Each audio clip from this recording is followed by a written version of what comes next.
Babala po muna sa mga magulang na nanonood. Gabayan po ninyo ang inyong mga anak sa panonood ng susunod naming ibabalita. Patay ang isang batang 10 taong gulang matapos sakalin umano ng 14 na taong gulang niyang tiyuhin sa San Pablo sa Laguna.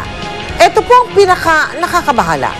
Ibinigti pa raw ng binatilyong sospek ang biktima para palabasin na nagpakamatay ito. Nakatutok si John Consulta. Tulala at hindi makapagsalita ang ama ng napatay na 10 taong gulang na babae kahapon ng tanghali. Tumanggi magbigay ng pahayag ang ama sa sobrang komplikado raw ng kanilang sitwasyon. Ang nakapatay kasi sa bata ay ang kanyang 14 anyos na tiyuhin, ang kapatid ng kanyang ama. Sa investigasyon ng pulisya, napatay ng suspect sa sakalang biktima.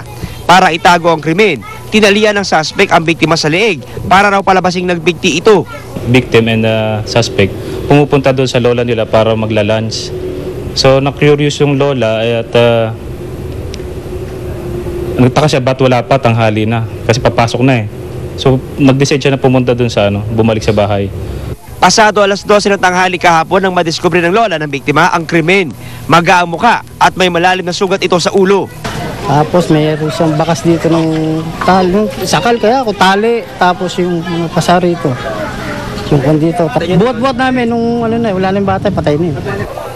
Di naman makapaniwala ang mga guro at kabag-aral ng biktima sa kinasapitan ng kanilang kaeskwela. Sayang na bata kasi hindi ko alam na ganito yung sasapitin niya pero wala siyang sinasabi. Hindi siya nagsasabi sa akin. Hawak na ngayon ng mga tauhan ng DSWD ang minor de edad na suspect. Pero dahil sa 14 anyos lamang ang suspect, sakop siya ng Juvenile Law of 2006. Still to be determined kung talagang sinadya or hindi sinadya.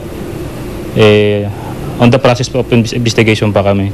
So katulong namin yung DSWD dahil nga minors yung victim and suspect.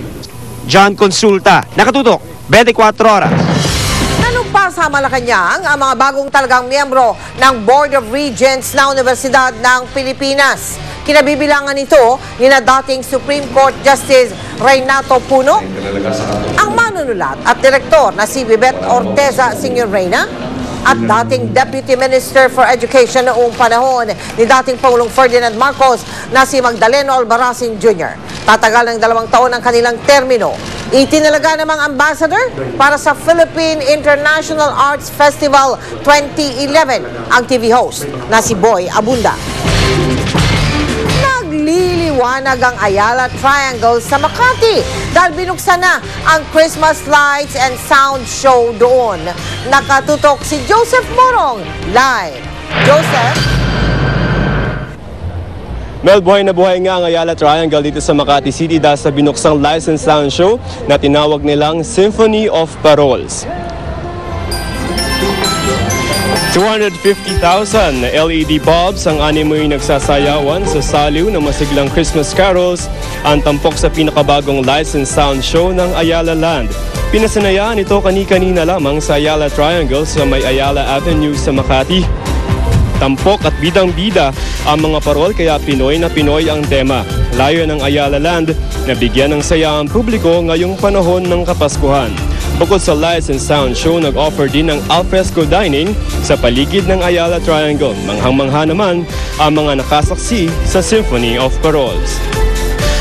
Masyadong maganda, tsaka nakakapanindig balahibo sa ganda. It's very colorful. And this is really the awe and wonder of a child's Christmas. We will all come back to how it was when we were children celebrating Christmas. There is a sense of wonder, a sense of surprise. Mel, libre lamang yung pagpunta dito sa Ayala Triangle, no? At meron silang show simula ngayong araw na to hanggang December 23. Magkakaroon yan kada 30 minuto simula alas 6 hanggang alas 8 ng gabi. Sa December 18 naman at saka December 19 magkakaroon ng espesyal na weekend show dito. Mel? Maraming salamat sa iyo, Joseph Morong. Susunod!